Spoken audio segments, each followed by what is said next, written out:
Le Conseil de sécurité de l'ONU a adopté à l'unanimité une résolution saluant le déploiement d'une force africaine pour combattre les djihadistes dans la région du Sahel.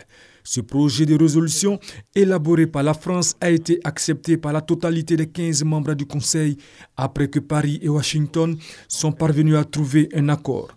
Le texte salue également le déploiement du G5 Sahel, qui comprend le Mali, la Mauritanie, le Niger, le Tchad et le Burkina Faso, mais sans toutefois délivrer un mandat de l'ONU à cette force chargée d'une mission spéciale de contre-terrorisme dans la région. La résolution que nous venons d'adopter apporte un appui fort et décisif à une initiative africaine majeure, endossée et autorisée par l'Union africaine, qui vise à lutter contre le terrorisme.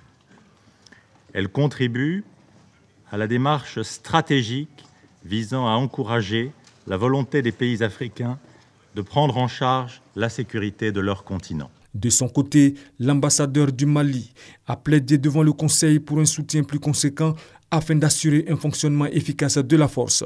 Nous voulons aller vite quand les groupes criminels n'attendent pas.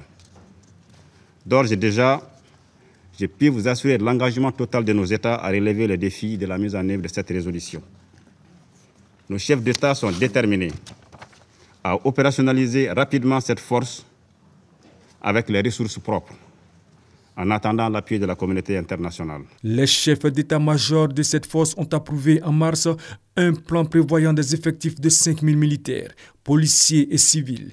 Mais ils ont récemment exprimé leur ambition de les porter à 10 000. Elle sera basée à Bamako, comme la mission de l'ONU et la MINUSMA, mais sous un commandement séparé. Elle devra aussi se coordonner avec l'opération française Barkhane dans la bande sahélo-saharienne.